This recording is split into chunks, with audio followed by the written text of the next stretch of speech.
kenapa dinamakan perkampungan budaya Betawi bukan kampung Betawi gitu ya? Karena kita ingin masyarakatnya itu Betawi di dalam kawasan ini terus bergerak, berkembang budayanya seiring dengan perkembangan pengetahuan dan teknologi. Kalau dia namanya kampung, berarti kan kita dimarginalkan, dipelihara gitu.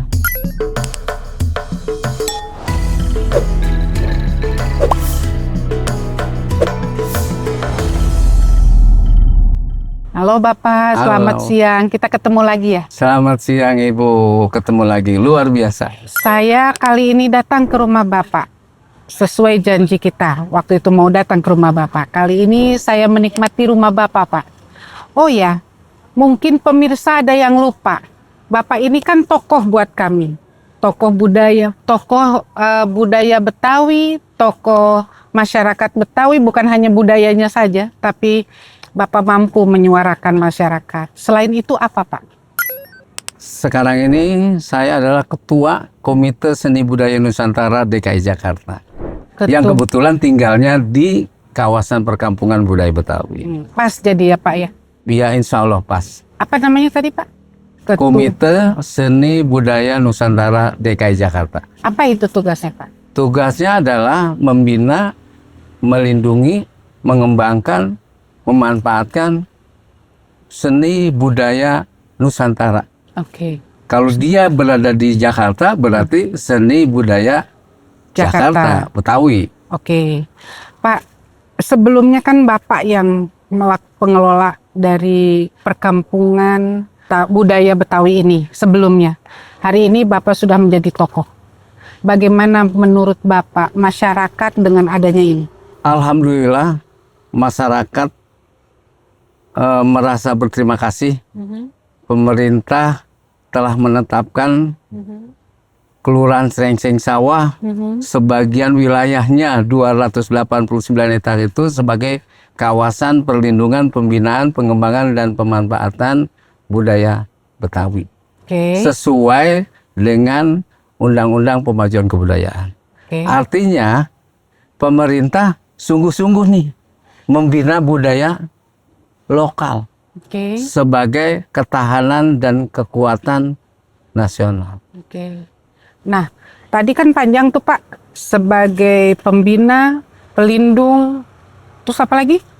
Itu amanat Undang-Undang Pemajuan Kebudayaan ya Bu, bahwa amanat undang-undang itu menyatakan bahwa pemerintah berkewajiban melakukan perlindungan, pembinaan, pengembangan, dan pemanfaatan seni budaya. Seni budaya. Karena apabila seni budaya suatu masyarakat itu hilang, maka pemerintah yang paling bertanggung jawab. Karena undang-undangnya sudah jelas ya. Nah, perjalanan panjang dari perkampungan budaya Betawi ini sudah sampai di tahap mana, Pak?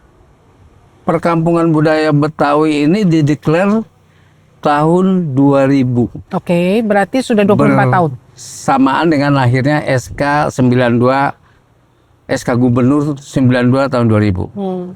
Artinya kalau sampai tahun ini sudah lebih dari 22 tahun. Iya.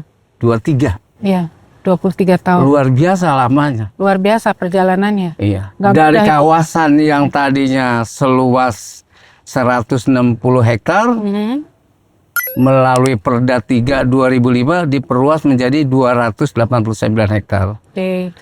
Yang berarti ada 5 RW di situ. RW 9, RW 8, RW 7, RW 6 dan sebagian RW 5. Yang masing-masing RW itu punya potensi. Nah, yang sekarang kita tempatin ini masuk wilayah RW 8. RW 8. Masih ada 4 RW lagi? Masih ada 4 RW. Nah, terus Pak, ini kan kawasan ini pasti tidak berdiri serta-merta begitu saja. Panjang 23 tahun itu tahapan pertamanya apa dulu? Pertama, kenapa namanya perkampungan budaya Betawi? Berarti di dalam pengertian itu ada kehidupan masyarakat. Ada orang-orang kampung di dalam. Perkampungan itu artinya ada organisasi kemasyarakatan. Ada struktur dan kultur di situ.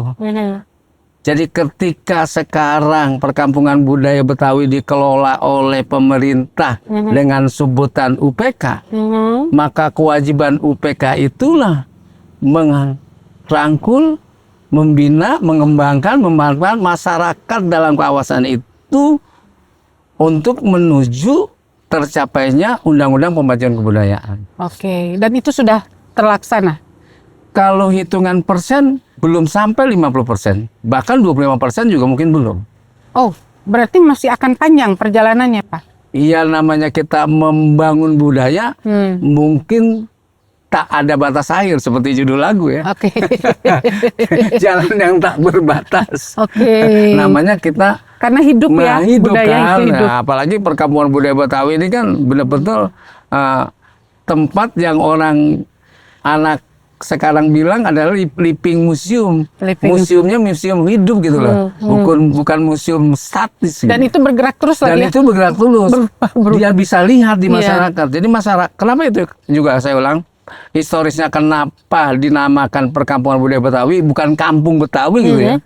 Karena kita ingin masyarakatnya itu Betawi di dalam kawasan ini terus bergerak, berkembang budayanya seiring dengan perkembangan pengetahuan dan teknologi.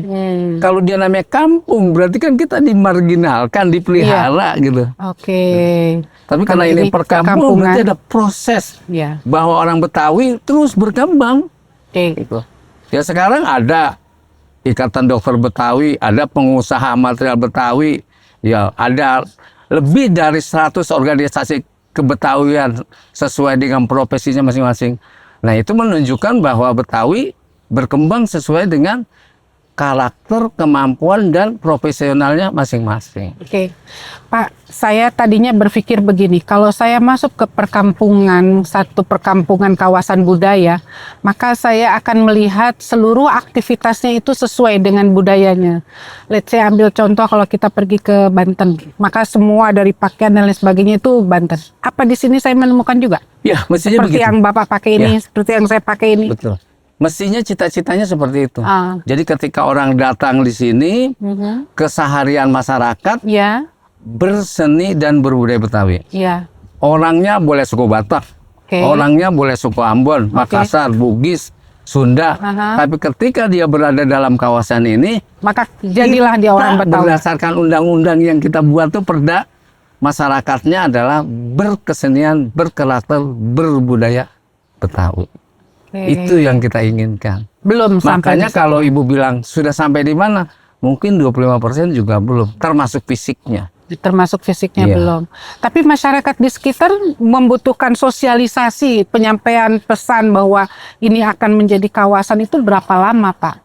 Terus menerus. Makanya sebelum saya mengakhiri masa jabatan saya membuat judul kegiatan itu namanya optimalisasi potensi pariwisata dan budaya kawasan perkampungan budaya Betawi. Makna dari judul itu adalah bagaimana kita membangun potensi lingkungan dan masyarakat perkampungan ini supaya terus berkembang dan maju melalui aspirasi, dari keinginan dan ide dari masyarakat. Jadi bukan maunya pemerintah. Di situ keterlibatan masyarakat, peran masyarakat tinggi pada akhirnya. Tinggi. Nah itulah yang kita inginkan. Sehingga masyarakat punya sense of belonging, punya keinginan yang sungguh-sungguh untuk membangun adat dan budayanya. Pemerintah kan hanya sebagai fasilitator, tapi yang menjadi peran tokoh utamanya adalah masyarakat itu sendiri. Nah tahapannya belum sampai maksimal saat ini. Ya kalau kita mengacu pada Undang-Undang Pemajuan Kebudayaan, ya kita belum sampai pada tahap pemanfaatan ya, meskipun perlindungan, pembinaan dan pengembangan itu harus dijalankan simultan bersamaan. Tapi kalau untuk sampai pada titik optimal belum, di mana kawasan ini, budaya ini menjadi sarana pembangunan karakter Wuling gitu ya. Di mana kebudayaan sebagai alat pemersatu dan mempertahankan lokal budaya, lokal daerah dan Indonesia, di mana budaya sebagai alat komunikasi antar bangsa gitu ya. Di mana budaya sebagai alat untuk eksistensi diri, ya meskipun sudah kelihatan, ya tapi kita masih belum merasa puas. Dan memang harusnya tidak boleh puas, karena memang ini Jakarta. Ya. Ambil contoh yang sederhana Pak, sebenarnya dari pakaian ini. Saya kalau ke beberapa daerah berkunjung Pak, karena itu unik, saya selalu membeli. Saya selalu membeli pakaian yang ada di sana, baik itu tenunnya, baik itu kebayanya, apapun itu, karena itu unik. Saya ingin sekali memiliki itu. Nah, di sini apakah ini buatan masyarakat di sini, kain yang Bapak selempangkan itu juga buatan di sini kah? Iya, di kawasan ini kita itu kan dalam melakukan pengembangan dan pembangunan perkampungan budaya Betawi itu ada 4 aspek pembangunan berkelanjutan. Berkelanjutan di bidang ekonomi, artinya bagaimana ekonomi masyarakat berkembang, baik melalui koperasi, kalau di daerah-daerah melalui BUMDes, kalau di perkampungan budaya Betawi itu melalui koperasi, pedagang-pedagang kecil, melalui UMKM binaan pemerintah. Kemudian pembangunan berkelanjutan di bidang budaya. Bagaimana budaya itu dilindungi, yang hampir punah, didokumentasikan, dipelihara, jangan sampai hilang. Yang sudah mau hilang dibina, dikembangkan, yang sudah berkembang dan terbina dimanfaatkan, ditampilkan. Makanya di perkampungan budaya Betawi itu ada yang namanya pergelaran rutin setiap 1 minggu. Untuk apa itu manfaatnya? Ya supaya para pelaku-pelaku seni dan seniman itu punya ruang publik untuk mereka berekspresi karya seninya. Nah, dengan mereka punya kesempatan ruang tampil dan pemerintah melakukan pembayaran atas aktivitas itu, maka ekonomi masyarakat, ekonomi seniman akan bergerak. Betul. Jadi sebenarnya kita tidak membuang uang di situ. Kita membuang investasi. Karena dengan bergulirnya ekonomi seniman, karena akan berdampak pada pelaku-pelaku seni, pembantu seni. Ada dekorasinya, ada propertinya, ada soundnya, ada transportasinya, ada masyarakatnya yang bisa berdagang. Lah kalau nggak ada hiburan, sepi. Masyarakat nggak ada pengunjung yang membeli. Nah itu dampak dari yang kalau kita lihat semata, hiburan asal-asalan juga. Nah, udah karena itu pemerintah lah yang punya kewajiban supaya karya-karya seniman ini lebih optimal dan berkualitas. Iya, betul.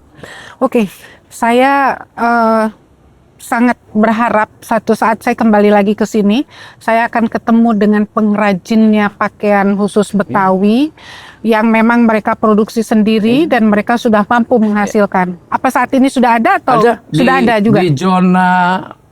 Di zona kuliner yang kita siapkan, sedang kita rancang, di situ ada kegiatan kerajinan membatik. Membatiknya ya Pak ya.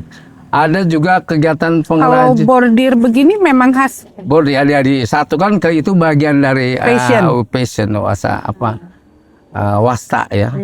Wastra. Bagian dari wastra. Membatik bagian dari wastra. Ada sulam. Ya, sulam juga. Tenun, itu yang gitu. Memang betul-betul budaya Betawi ya. Dari kecil dulu saya ingat waktu kecil adik-adik kita juga menggunakan waktu luangnya untuk membuat sulaman-sulaman kan dulu ya. Yang memang sekarang sudah mulai kurang. Tergerus masalah modern. Orang udah kerja enak, udah lupa dengan kegiatan menyulam. Oke. Ya. Itu yang salah satunya yang wajib dipertahankan ya Pak ya, karena ada salah satu contoh yang itu cukup menarik, itu di Lombok, di Desa Sade itu salah satunya anak wanita itu punya kewajiban itu bisa menenun. Dia belum bisa menikah kalau belum bisa menenun. Jadi ini adat yang memberlakukan aturan itu, bukan pemerintah tapi adat. Ini bagus tapinya, akhirnya terjaga kebiasaan menenun itu. Karena anak-anak muda sekarang Pak, malasnya itu mau menyulam, mau bordir itu kan sudah jarang tersentuh. ya mudah-mudahan dengan adanya kampung perkampungan budaya Betawi ini, apa yang peninggalan nenek moyang kita dulu akhirnya bisa terjaga. Amin. Dan masyarakat terlibat di dalamnya sehingga ekonomi itu pun bisa tumbuh dari situ. Pak, saya nggak bisa berlama-lama. Sebetulnya saya ingin berlama-lama, tapi seperti yang bicara sebelumnya, saya pasti ketemu Bapak lagi. Dan kali ini pun saya yakin, saya akan ketemu Bapak lagi karena luar biasa Pak pembahasannya mengenai perkampungan ini. Ini kan jadi contoh yang menarik. Karena buat Ibu belum Indonesia. masuk ke pelosok-pelosok kampung.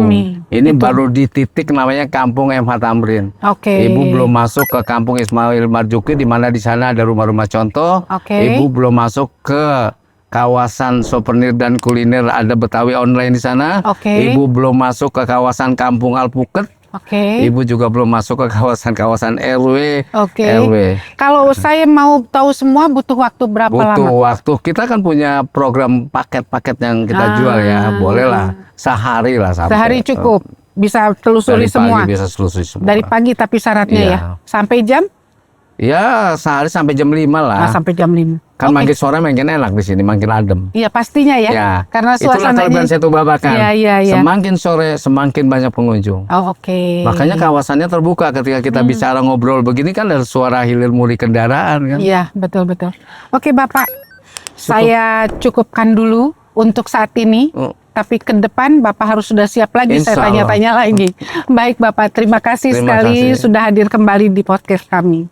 Jadi kalau kita cerita tentang Betawi, ya tentu banyak orang mengatakan Betawi itu, ada yang mengatakan asal dari Batavia. Ada juga yang menulis lebih parah lagi, Betawi asal katanya Mambutai.